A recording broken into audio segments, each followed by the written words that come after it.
Okay, we are live. Are you ready to get absolutely nuts, Adam? Let's do it. Okay. On today's episode of Playing Small is Cancelled, we have a powerhouse of entrepreneurial wisdom and leadership. Big facts. He's a serial entrepreneur who has worn many hats: senior executive, professional basketball player, and team co owner, just to name a few. With over 25 years of experience across multiple industries, he's founded, grown, and sold successful companies while staying grounded in his core values of faith, family, and integrity. He's here to share his blueprint for avoiding shortcuts, building strong foundations, and tackling the toughest business and life challenges. Please welcome the gritty, dynamic, and inspiring, the handsome and abundant Adam House. How you doing, Adam?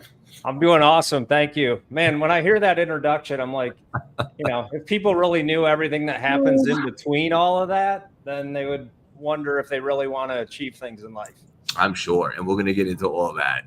This is not the first time you and I connected. I saw you recently at a mutual friend's dinner, and I just love what you stand for, brother. And I'm so pumped to introduce you to our community and some of our audience that might not have been familiar. Before we dive in, I have a little icebreaker for you. Are you ready for me? Sure, let's do it. So as we were chatting before we hopped on, you know that I'm getting married next week. You've been married for over 2 decades. What's your secret? Wow.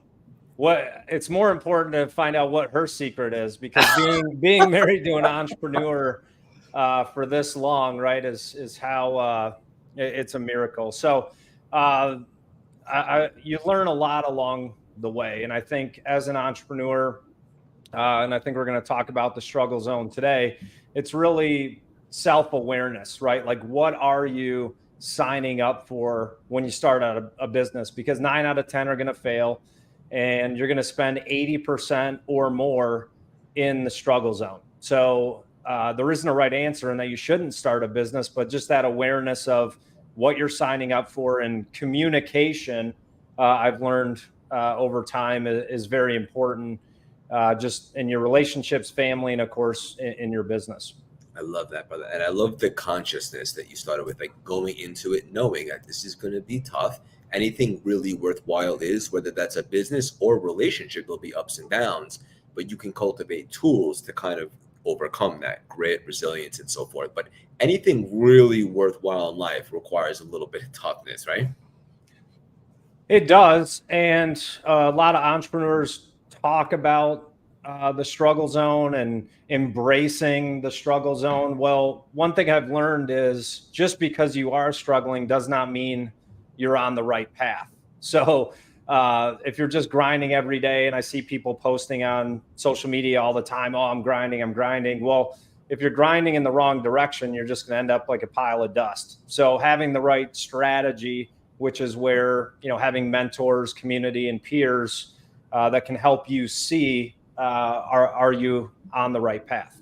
Yeah, it's a necessity, I would say, to surround yourself with a board of directors, spiritual, business, anything financial, people that can maybe help guide you or help you avoid the inevitable mistakes. I know our mutual friend Dave loves to say, so that they can help you prevent those dummy taxes that other people have paid and so forth.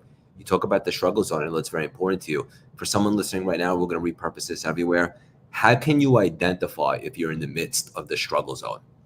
It's obvious. It'll hit you right between the eyes. And, it's said, though, it's often darkest before the dawn. But again, it gets back to that strategy. And so we've actually come up with a framework that we teach entrepreneurs, and it's called Entrepreneurship Made Simple. So notice that I didn't say entrepreneurship is easy, because it never is. But to make something simple, you have to put in the complex work in order to simplify it. And so SIMPLE is an acronym for strategy. Okay. Am I going on the right path? Like you said, you're training for a marathon. Well, if you're running in the wrong direction, you may run 26 miles, but you're still going to lose the race, right? So you got to start with strategy.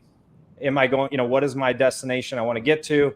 The I stands for innovation, right? So you got to test, fail, learn, grow, test, fail, learn, grow.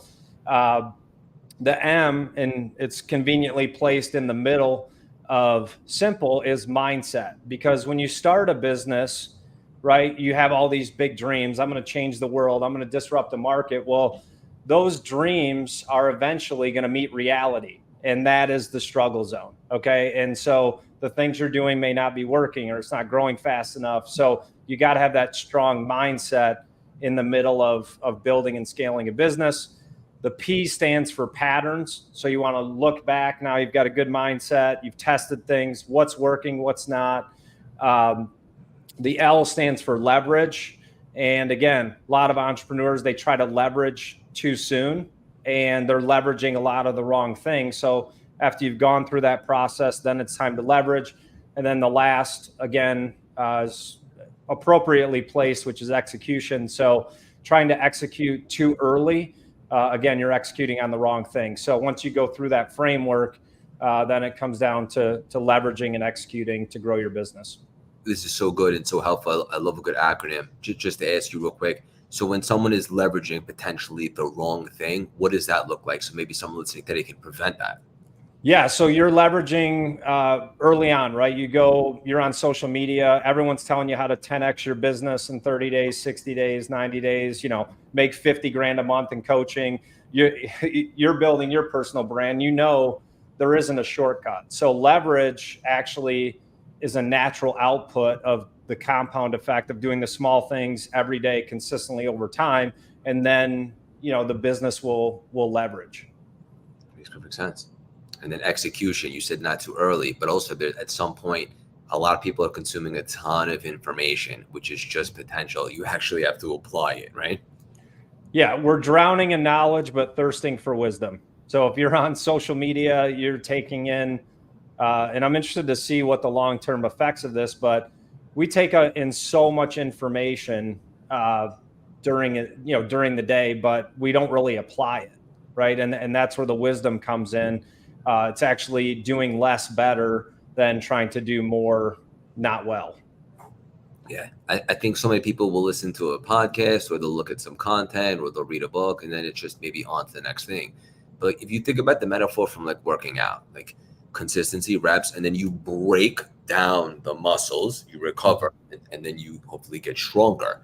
Like a lot of the wisdom of the information that you're consuming needs to be broken down and then applied before just consuming something else. Yeah, you're right. And giving the gym another analogy too, or just referencing the gym, there's a lot of people that work out every day, but they don't see results, right? So this gets back to the strategy part. So just because you're miserable, just because you're in the struggle zone, it doesn't mean you're on the right path. So this is where advisory comes in. Having a community, peers like you and I that are climbing a mountain together.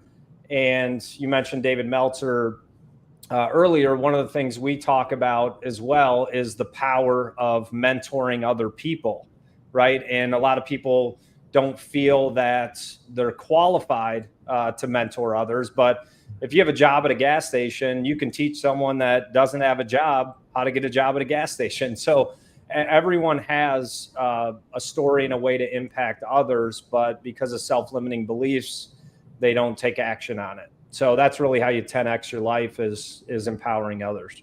100%. And imposter syndrome, limiting beliefs, that's something that everybody deals with. But a lot of the most successful people that I've had the luxury of being around, including yourself, you have tools to overcome those beliefs or maybe reframe them or remove them. What is something that you do when you're hit with a limiting belief?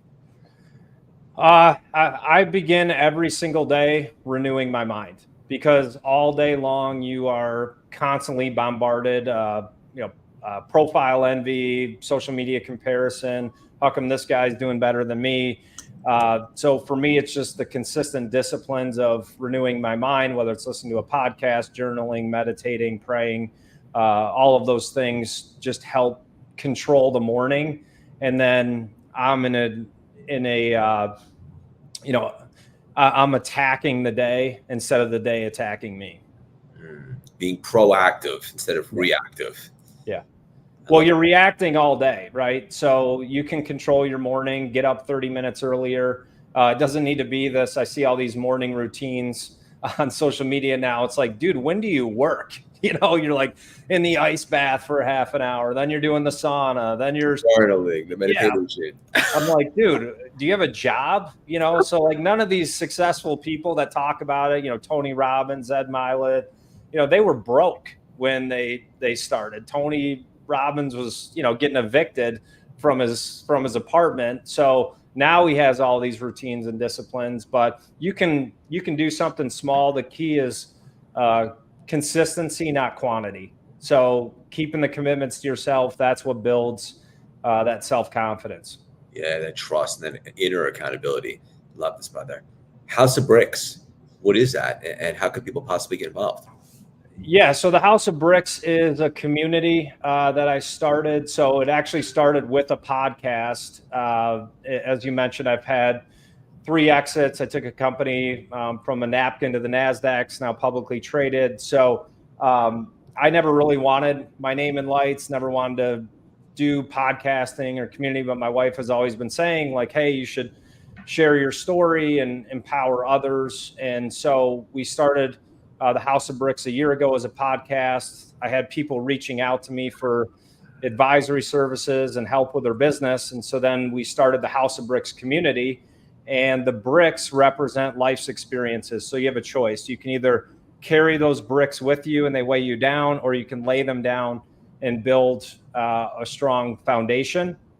And we've also built a course for startups called Startup X. So I just got back from California. We were filming an episode for David's 2-minute drill. So we had 6 contestants that went through our Startup X program. And according to David, it was the best show that they've ever had in the 6 seasons, just the quality of the startups that we went through our program, and their pitches were dialed. So created a path for startup founders through Startup X. And then we also offer advisory services for companies in the seed to Series A range that are looking to raise capital or exit. I love it. You wear so many different hats. What are you personally most excited about right now? For me personally, I love inspiration, transformation. Not really a motivational guy because motivation's temporary. We're more focused on transformation, but just seeing the success that the startups had through our program, and then also the impact the House of Bricks community is making in people's businesses and lives, because there really isn't a work-life balance anymore. It's work-life integration. So we try to teach people, the balance between how you function and work and the impacts in your life. Work-life integration. I love that. I don't really know what balance is, if I'm being honest.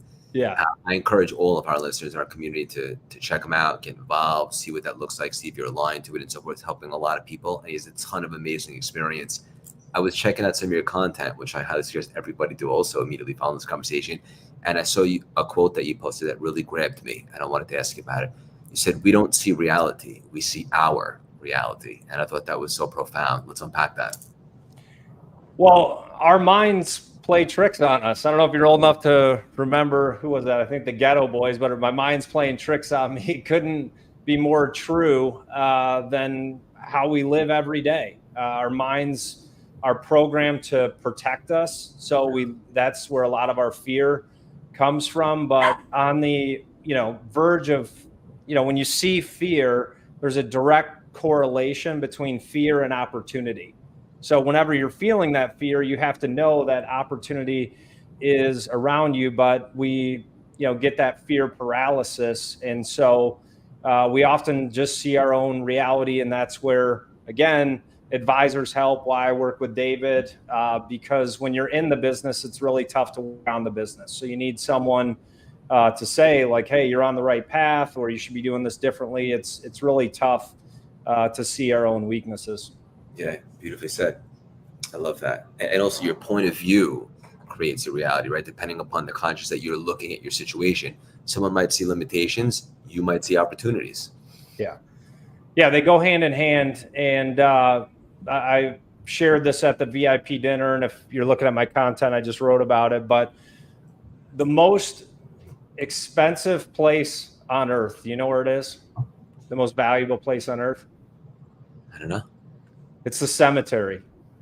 And it's full of unfulfilled dreams, risks that were never taken, relationships that were never had. And so when you have that mindset, right, you don't want to live in regret. It's the most expensive bill you can ever get, is the bill for regret.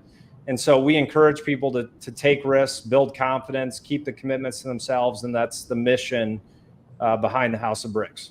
I like the way you worded that. I agree with you. We just did a TED Talk recently, just dropped, and it said the greatest price of all is the price of regret. Yeah. There's a book, The 5 Regrets of the Dying. I believe the hospice nurse, Bronnie Ware, she said that the number one, based upon the people that she was with that were transitioning, was that they didn't have the courage to live life on their terms. And that was a regret for them. Yeah, we're all on defense all day, right? Unless you're specific about the actions you want to take. Social media is hitting you, emails are hitting you, text messages are hitting you. It's just defense. And so you have to have the boundaries and the disciplines to actually turn that pressure into an offensive move. We have so many aspiring entrepreneurs and also successful ones in our community and so forth. I know that you love to talk about this. In your opinion, what is the price that somebody needs to be willing to pay to become a successful entrepreneur? You have to be willing to pay it all. That's really what it takes. I mean, you are signing up for a profession that has a 9 out of 10 failure rate. And no one talks about this, but 70% of entrepreneurs struggle with depression, but they're too blind to even admit it. It's just like, oh, I'm in the struggle zone. But you're being told no every day. You're being challenged. You're trying to disrupt a way that people are doing things. You either offer a different service in a better way, lower price, more value. You're trying to change a market. That's what entrepreneurship is. And to bring disruption is tough. And it's why we need community. Communities have been around since the beginning of time, and they'll always be here. People want to connect. And now we're fortunate enough to do it over Zoom. It's not the same as getting in person, but people will always want community. Yeah. There's nothing quite like the in-person energy, right? Hits differently. Absolutely. Yeah. I wanted to ask you, from having such a successful career in basketball and so forth, I believe everything is connected. What is maybe a really, really powerful lesson that you took from that and then transferred that into the business world? Well, I'm going to answer that in 2 ways. Number one, and most people don't know this when they look at my profile and bio. So I actually didn't play professional basketball until I was 32 years old. And so I played a year in college, dropped out, started my first business. And then after I sold my mobile tech company, it was my second exit. I was 32. My wife was like, if you don't do something you love, you've been a CEO since you were 19, you're going to be miserable the rest of your life. And so I was like, all right, I've got, just had this big exit, good basketball player.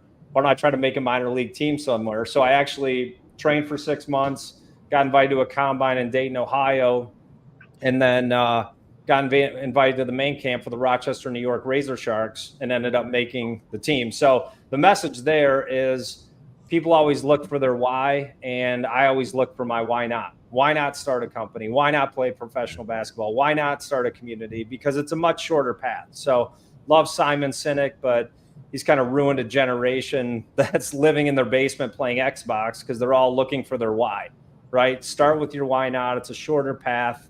But to answer your question on the parallel, I love hiring athletes because they understand discipline, they understand teamwork, and that's what it takes to be an entrepreneur. You got to cast vision. You got to build a team. You got to hold yourself accountable. You got to be disciplined, and you got to be okay with failure. Being a professional athlete, you're failing all the time in the gym, right? Training, losing games, but you have to have that mindset to keep moving forward and a good team around you. Beautifully said, brother. So we dropped the mic, but I have one final nugget for you. How important is spirituality or faith to you personally? Faith's been very important to me, and it should be important to everyone. I tell people all the time, like, unbelief is still a belief system, right? So you have to have faith in something higher than yourself. I'm a Christian, believe in God, but whatever faith you have, we're not here on accident. So if you think we're here on accident, then I got a bridge here in Brooklyn I want to sell you. I can see out your window there. But, unbelief is a belief system. So if you think you don't believe, then that is what you're believing in unbelief. So faith has, been a cornerstone for me and helped me through a lot of the challenges and struggle as an entrepreneur. I never heard that before. That was really powerful. A non-believer is still a believer. Yeah, you believe in non-belief, right? Like unbelief. There you go. Like it's impossible. Why would you choose that over something, a little bit more hopeful? Right. Yeah. Yeah. Beautifully said. This was amazing. As we begin to land the plane, maybe a little rapid fire, 1 or 2 word answers, have a little fun, and we're gone. You ready for me? Let's do it. Favorite movie? Dumb and Dumber. I love it. Your last meal on earth would be? Steak. Same. Favorite workout? Kettlebell. Favorite book? Bible. Morning ritual essential? Ice bath. Wow, you're good at this. Yeah. Last one, a little bit challenging. 1 word to describe your journey so far? Competitive. I've never seen anyone nail it that crisp. Impressive, brother. I don't change, man. Everything I say is authentic. I didn't learn it in a book. It's my life story. So it's pretty natural. You can't go wrong when you speak from the heart. That's right. This is awesome. Adam, hang up for 1 sec. Thank you so much for stopping by and dropping these priceless, juicy nuggets today. Absolutely. Thanks for having me.